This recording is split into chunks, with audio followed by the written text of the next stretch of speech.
इस बार बैसाख पूर्णिमा दिनांक 5 मई 2023 दिन शुक्रवार को मनाई जाएगी। बैसाख पूर्णिमा व्रत कथा।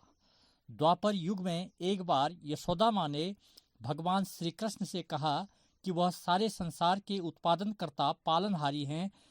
वह उन्हें ऐसा व्रत बताएं जिसको करने से मृत्युलोक में भी स्त्रियों को विधवा होने का भय न बना रहे तथा वह व्रत सभी मनुष्य की मनोकामनाएं पूर्ण करने वाला हो।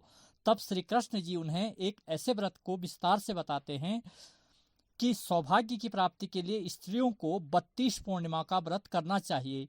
यह व्रत अचल सौभाग्य देने वाला और भगवान शिव के प्रति मनुष्य मात्र की भक्ति को बढ़ाने वाला व्रत है।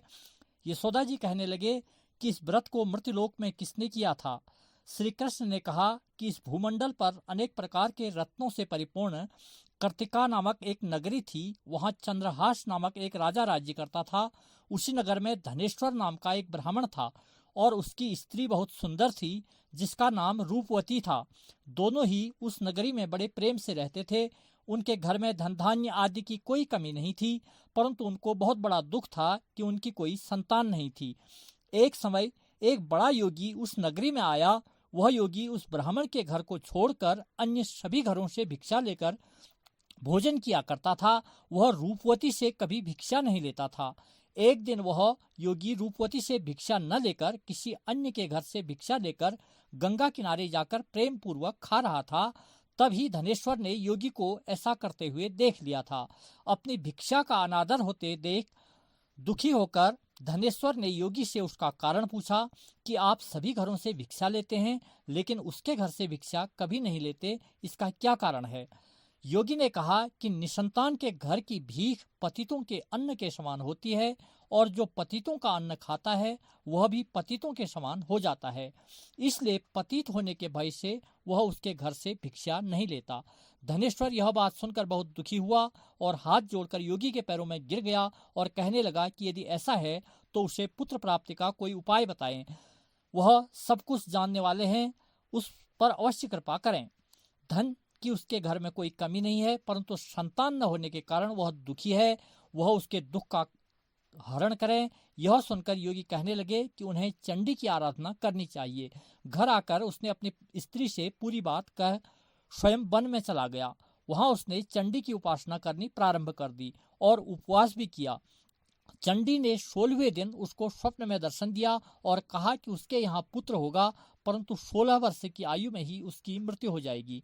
यदि वह दोनों स्त्री पुरुष 32 पूर्णिमा का व्रत विधि पूर्वक करेंगे तो वह दीर्घायु हो जाएगा। जितनी उसकी सामर्थ्य है आटे के दिए बनाकर भगवान शिव का पूजन करना, परंतु 32 पूर्णिमा व्रत होने चाहिए। प्रातःकाल होते समय इस समय स्थान के समीप एक आम का वृक्ष दिखाई देगा। उस वृक्ष पर चढ़कर फल तोड़कर शीघ्र उसे अपने घर ले जाना और अपनी स्त्री को सारा वृतांत बताना। ऋतु स्नान करने के बाद वह स्वच्छ होकर ही शंकर भगवान का ध्यान करके उस फल को खा ले। तब शंकर भगवान की कृपा से वह गर्भवती हो जाएगी। और जब वह ब्राह्मण प्रातः उठा तो उसने उस स्थान पर आम का वृक्ष देखा जिस पर सुंदर आम के फल लगे हुए थे। उस ब्राह्मण ने आम के वृक्ष पर चढ़कर फल को तोड़ने का प्रयास किया, परंतु वृक्ष पर कई बार कोशिश करने पर भी वह चढ़ नहीं पाया। तब उस ब्राह्मण को बहुत चिंता हुई और वह विघ्न विनाशक श्री गणेश जी की भगवान की वंदना करने लगा कि वह उन्हें इतनी शक्ति दे कि वह अपने मनोरथ को पूर्ण कर सकें। इस प्रकार गणेश जी की प्रार्थना करने पर उसकी कृपा से धनेश्वर वृक्ष पर चढ़ गया और उसने सुंदर आम का फल तोड़ लिया।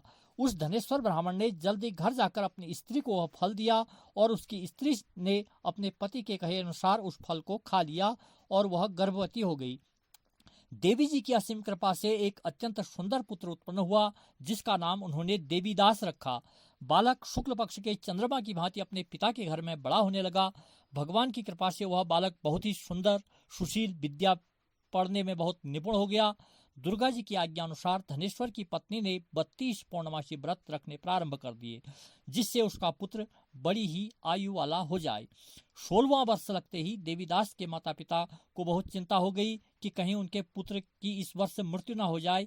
उन्होंने अपने मन में विचार किया कि यदि यह दुर्घटना उनके सामने हो गई तो वह कैसे सहन करेंगे।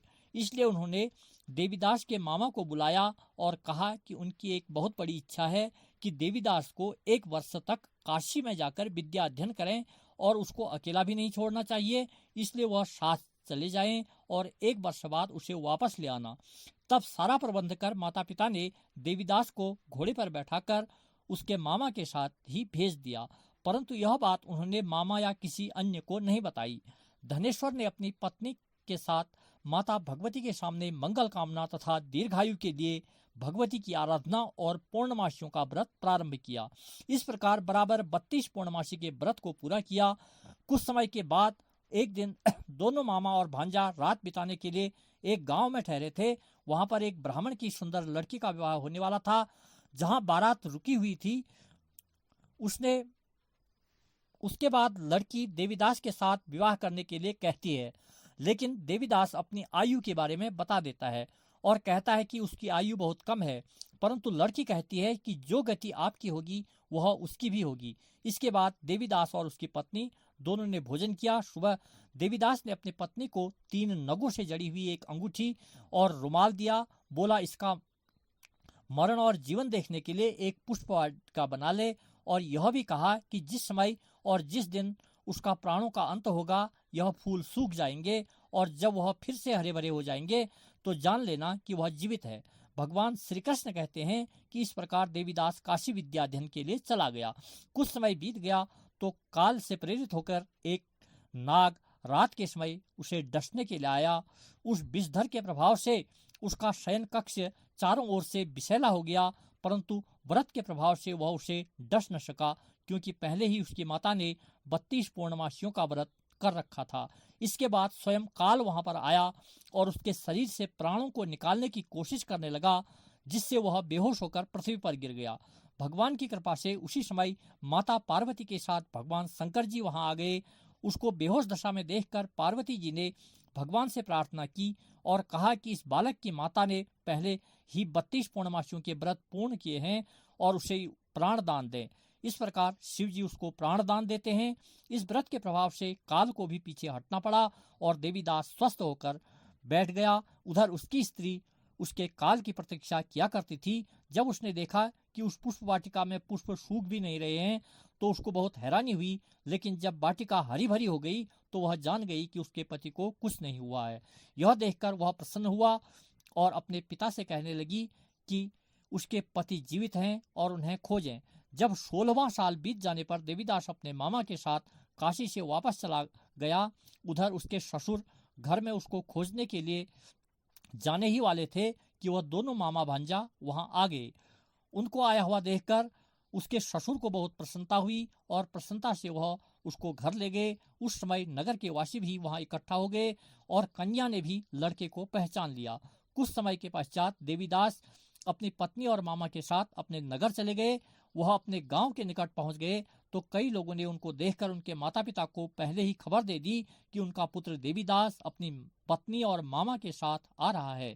ऐसा सुनकर उसके माता पिता बहुत ही प्रसन्न हुए थे और पुत्र वधू के आने की खुशी में धनेश्वर ने बहुत बड़ा उत्सव मनाया। तब भगवान श्री कृष्ण कहते हैं कि हे धनेश्वर, 32 पूर्णमासी का व्रत के प्रभाव से पुत्रवान हुआ। जो व्यक्ति इस व्रत को करते हैं जन्म जन्मांतर